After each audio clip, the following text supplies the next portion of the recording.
షష్టి పూర్తి ఈ రోజున నేను ఎక్కువసేపు బోర్ కొట్టను, మీకు వీలైన తొందరగా ఫినిష్ చేస్తాను.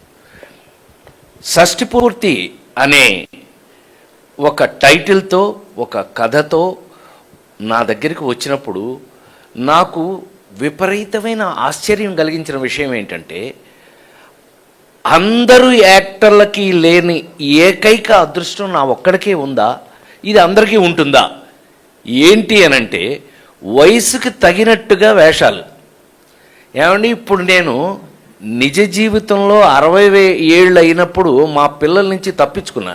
ఎవడ షష్టిపూర్తి అంటాడో పెళ్లి చేస్తారేమో నాకు అని చెప్పి తప్పించుకు తిరుగుతున్నాయి. సినిమాలో తప్పలా చచ్చినట్టు షష్టిపూర్తి నాకే షష్టిపూర్తి. ఒక పుడితే పూర్తిగా కొట్టండి, లేకపోతే కొట్టకండి.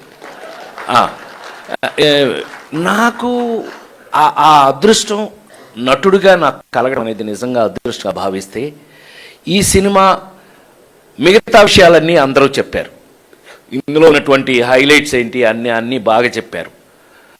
ఈ రోజున రిలీజ్కు ముందు ఒక స్పెషల్ ఫంక్షన్, ట్రైలర్ రిలీజు అనేది మెయిన్. థియేటర్లకు వెళ్ళేది ఫస్ట్ అదే. ఆ ట్రైలర్ రిలీజ్ పెట్టుకుందాము అన్నప్పుడు నన్ను అడిగితే నేనన్నాను, ఫస్ట్ మీ ఇద్దరికే చెప్పాలి, ఫస్ట్ ఈ ఫంక్షను అమరావతిలో పెడతాం అన్నా. షాక్ అవ్వకండి, అమరావతిలో నిజంగా ట్రై చేసాం. అక్కడ ఏంటంటే ఈ మాత్రం థియేటర్ ఇంకా లేదు, ఇన్ఫ్రాస్ట్రక్చర్ ఇంకా రెడీగా అనుకుని, అయినా మన ఊళ్ళోనే చేసుకోవాలి. మీ అందరికీ తెలుసు, ఐఎమ్ లోకల్ మ్యాన్. ఇక్కడ లోకల్కి వచ్చేటప్పటికి మన ఊళ్ళో మనం చేసుకునేటప్పుడు నాకు 100% అవసరమైంది. ఈవేళ వాళ్ళిద్దరూ వచ్చి ఈ ఫంక్షన్ హైలైట్ చేసింది. నేను చాలా గర్వపడుతున్నా. నా తమ్ముళ్ళని చెప్పడం కాదు, వాళ్ళు గద్దె రామ్మోహన్ కానీ మా బోడే ప్రసాద్ కానీ వాళ్ళిద్దరూ వచ్చి ఇవాళ ఎంత సరదాగా మనతో పాటు కలిసిపోయి ఎంత చక్కగా, నిజంగానే పివి నరసింహారావు దగ్గర నుంచి అందరినీ గుర్తు చేసుకుంటే చాలా సంతోషంగా ఉంది. ఎందుకంటే వాళ్ళు కూడా రాజకీయం మర్చిపోయి నా దగ్గర సరదాగా ఉండేవాళ్ళు. ఇంతే, మేము ఫ్యామిలీలో కూడా ఇంతే. మేము కలుసుకున్నా కూడా ఎప్పుడు రాజకీయం కాదు, హ్యూమానిటీ ఎక్కువగా ప్రజ్వరిల్లుతూ ఉండేది మా మధ్యలో. అంత అద్భుతమైన మనుషులు వాళ్ళిద్దరూ రావడానికి ఇవాళ వచ్చినందుకు, ఈ ఫంక్షన్ ఇంత హైలైట్ చేసినందుకు వాళ్ళిద్దరికి కృతజ్ఞతలు, థ్యాంక్స్.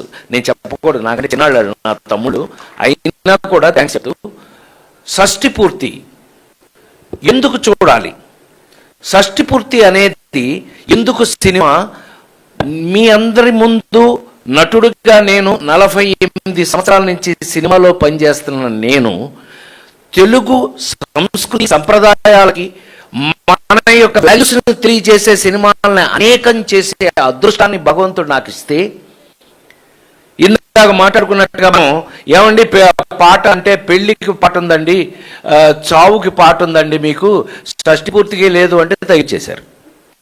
షష్టి పూర్తి పాట ఎవరు చేశారు? ఇళయరాజా గారు చేశాడు. ఎక్కడ ఇళయరాజా అండి, ఎక్కడ ప్రేమించి పెళ్ళాడు దగ్గర నుంచి, లేడీ స్టైల్ దగ్గర నుంచి ఇళయరాజా అండి, మామూలు ఇళయరాజా కాదు. అందులో ఇవాళ ఇక్కడ మా పవన్కి ఎంత టేస్ట్ ఉంది అని అంటే కనుక, ఒక పాటని కీరవాణి గారితో రాయించాడు. ఆ కీరవాణి గారు ఎంత ఎక్సైటింగ్ రాశాడు అంటే మీరు అందరూ ఆశ్చర్యపోతారు. ఆ సినిమాలో ఇది చూస్తే, ఆ మాటలు చూస్తే ఎవరికైనా కళ్ళ ముండేళ్ళు వచ్చేస్తాయి. అలా రాసి పారేశారు ఆయన. ఓరి ఏంటి కీరవాణి గారి దగ్గర ఎంత రచయిత ఉన్నాడా అని. పైగా ఇక్కడ చూడండి, అసలు ఆశ్చర్యపడాల్సిన విషయం ఏంటంటే, కీరవాణి గారిని పట్టుకొచ్చింది ఎవరంటే చైతన్య ప్రసాద్ అని. ఈ చైతన్య ప్రసాద్ గురించి మీకు నేను చెప్పక్కర్లా. ఎందుకు అంటే ఇవాళ ఎవరు వివిఐపి అంటే ప్రైమ్ మినిస్టర్ దగ్గర విఐపీలు ఎవరు చచ్చిపోయినా సరే ఇతని పాటేనండి. ఒక్కడై రావడం ఒక్కడై పోవడం నడుమై నాటకం విధిరాత అని అలా కనపడలేండి. కానీ ఇతను ముసలాడు, ఆల్రెడీ ఇందాక ఒప్పుకున్నాడు. నువ్వు ముసలాడివి, మర్యాదగా ఒప్పుకో అంటే ఆ మాటలో ఏం మెచ్యూరిటీ అని. అలా రాసిన చైతన్య ఒక్కొక్కరిని తనే తీసుకొచ్చి ఇళయరాజా గారి దగ్గరికి, ఇందాక అంత సోది చెప్పు, అసలు విషయం చెప్పలేను, కీరవాణి గారిని ఇళయరాజా దగ్గర తీసుకెళ్ళింది ఇతను. అలా ఉంటుంది. ఆ క్యారెక్టరైజేషన్స్ అనంటే నా చుట్టూ అలాంటి క్యారెక్టర్ ఉన్న మహానుభావులు నా చుట్టూ ఉండటం నా అదృష్టంగా